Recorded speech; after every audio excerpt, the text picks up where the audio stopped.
બાપા સીતારામ મિત્રો, આજે હું આવ્યો તો એક મસ્ત મસ્ત નાની એવી નર્સરી છે. અહીંયા અમે જોયું કાજુના રોપા છે અને જેકફ્રૂટના પણ રોપા છે અને જેકફ્રૂટનું ઝાડવું પણ છે. તો એવું થયું કે હાલો એક નાનો એવો વિડીયો અપલોડ કરીએ. અને એક આપણે ખાસ કરીને રોપું લેવા માટે જ આવ્યો છું. એક રોપું આપણે લઈ જવાનું છે ટ્રાય કરવા માટે. આપણે જોઈ વિડીયોની અંદર શેના રોપા છે. અને પેલા તો આ ઝાડ જોઈ લ્યો.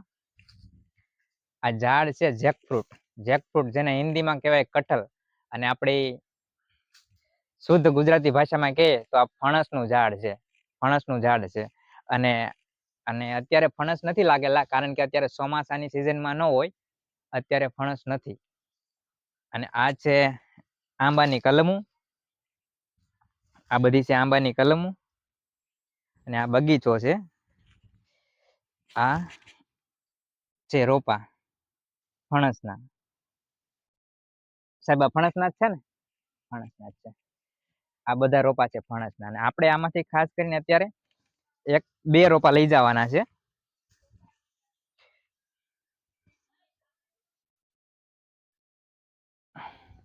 આ ખાસ કરીને મિત્રો કુદરતી ચિકન કહેવાય તેવું જે ફણસનું ઝાડ થાય, મોટું ફળ આવે છે, તેના રોપા છે બધાય.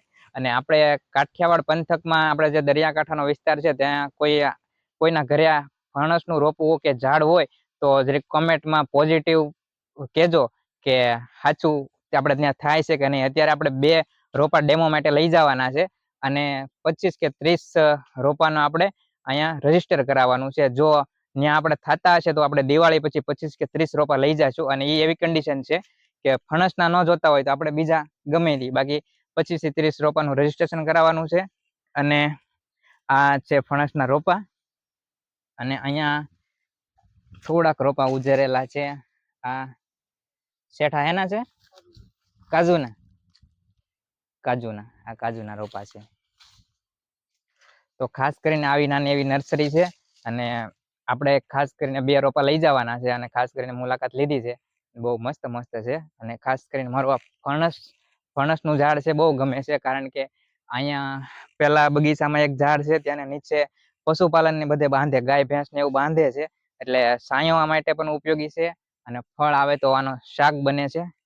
હવે અત્યારે તો ફણસ નથી, આપણે આંબાનું જેમ ઝાડ થાય તેની જેમ ઝાડ છે.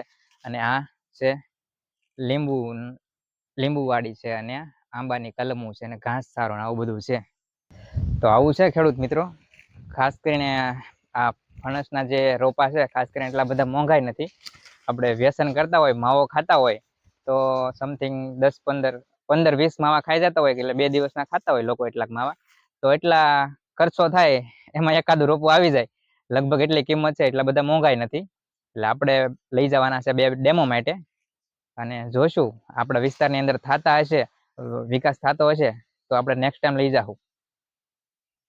તો ખાસ કરીને ખેડૂત મિત્રો, આપણે કહેતા હોઈએ છીએ કે હરેક વિડીયો ઇન્ફોર્મેટિવ બને, તેના માટે આપણે વિડીયોના અંતમાં કંઈક ઇન્ફોર્મેટિવ આપશું. અને ફેસબુક પેજમાં ખાસ આપણે ઇન્ફોર્મેટિવ વિડીયો શેર કરતા હોઈએ છીએ. તો ખાસ આજના વિડીયોમાં એવું કહેવાનું છે કે જો કોઈ તમે કોન્ટેન્ટ ક્રિએટર હોય, ખેડૂતો વિશેના, ખેતી વિશે એક વિડીયો બનાવતા હોય, તો ખાસ કરીને કઈ વસ્તુ વિડીયોની અંદર શેર ન કરવી જોઈએ, તો તેની આપણે માહિતી જોઈ લઈએ. કારણ કે આપણા વ્લોગિંગના માધ્યમથી પણ ઇન્ફોર્મેટિવ, સારી વ્યવસ્થિત ઇન્ફોર્મેટિવ પૂગે લોકો સુધી, એવો પ્રયત્ન કરશું. તો ખેતી વિશે એક વિડીયો અપલોડ કરતા હોય તો ખાસ કરીને કોઈ પણ મોટી કંપનીના જે કંપની હોય દવાને લગતી, તો તેને લોગો ન બતાવી શકાય. બીજા નંબરમાં જંતુનાશક દવાની જે ડબલા હોય, આપણે ઘરે ખેતરમાં દવા છાંટતા હોય તો જેની અંદર ડેન્જર લખેલું હોય, તેવી જે જંતુનાશક દવા હોય તેવું ન દર્શાવી શકાય.